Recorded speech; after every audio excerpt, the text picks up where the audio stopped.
At this point, Miss Honey could not resist the temptation of exploring still further the mind of his astounding child.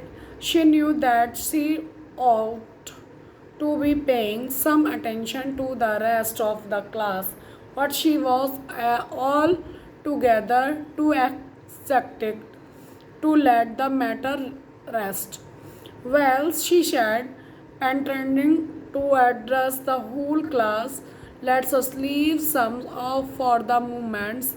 And she, if any of you have begun to learn to spell, hands up anyone who can spell cat. Three hands went up. They belonged to Lavender, a small boy named Nile, and to Mantidla.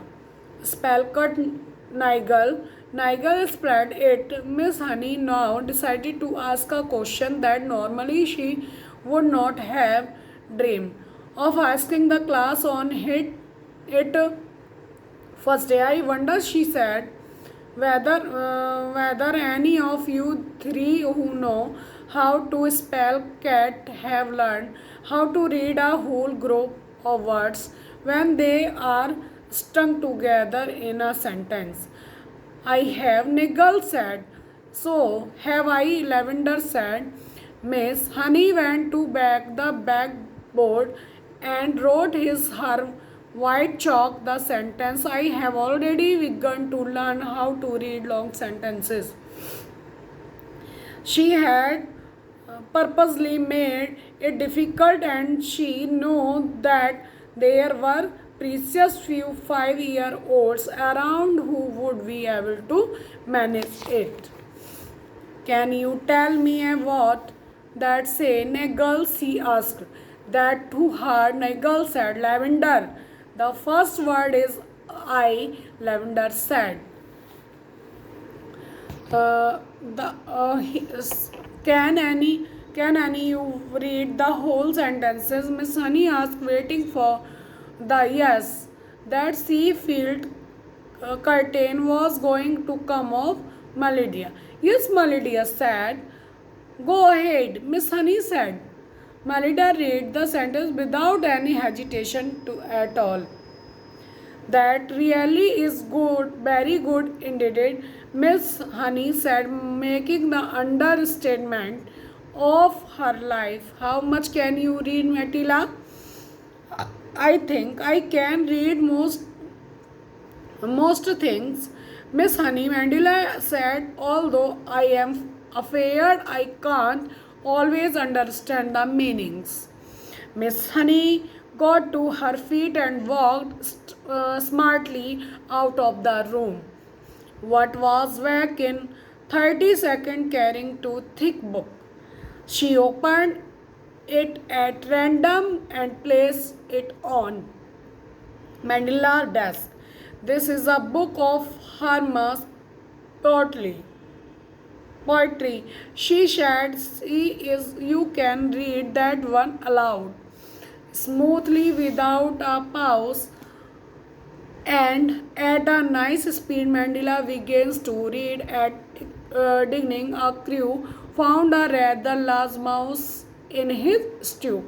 Cried the waiter, don't shout and wave it about, or the rest will be waiting one, two. Several children saw the funny side of the rhyme and laughed. Miss Honey said, do you know what an acute is, Mantilla?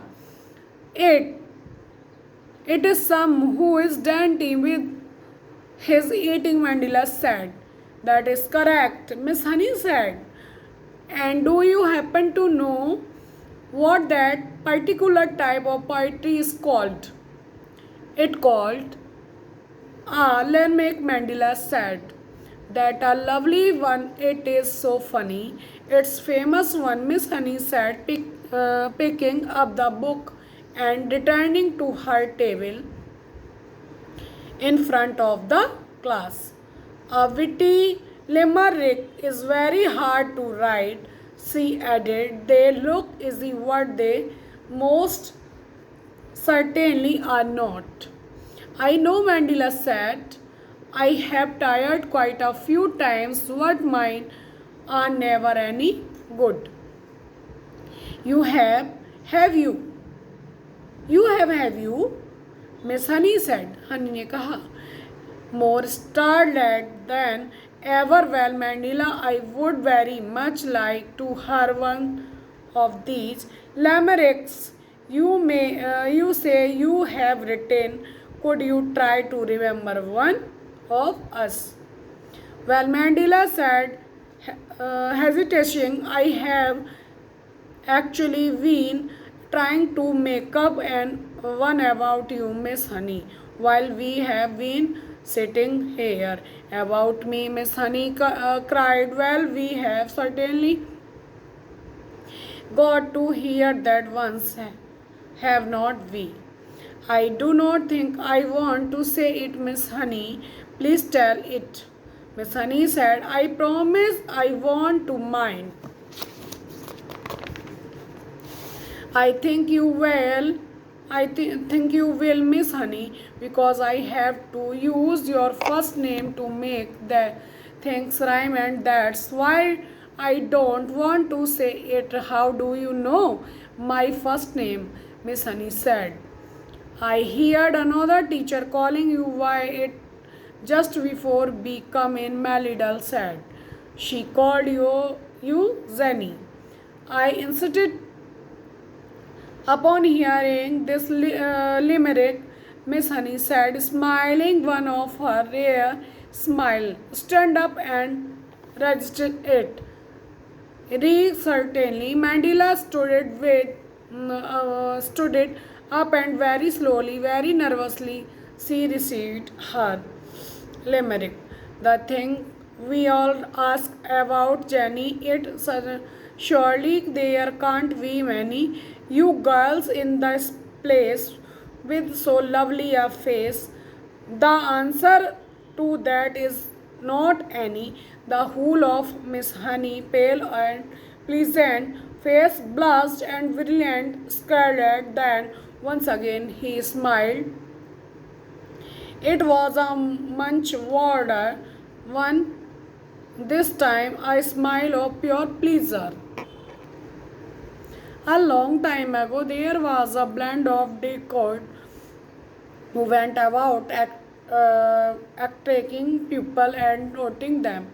They were merciless. The people of the entire Vivance would snake of fear very time they heard the dedicated names. One of the decoys was so bold that he would announce his arrival in advance to the village of homes he intended to rob. He would send out a threat if any family put up a fight or hid their values. They would be delayed with the cruel manners. Still, many villagers resisted true to their words, too heartless coats, they beat them up or tied them to a tree. Some gave in and watched helplessly as their homes were looted. The decoys were hated or feared throughout of the province. What they were unstoppable. Rajendra Singh was well-to-do landowner of the provinces. One evening, he received a message of the decoys that they would visit to his home that very night, and he would be a fool of resist them. How dire the threaten me, said Rajendra Singh, his face red with anger. Lot my house in his dreams. How many means do you think will come to our help? Asked his wife Sita Devi, hiding her extremely. Thank you.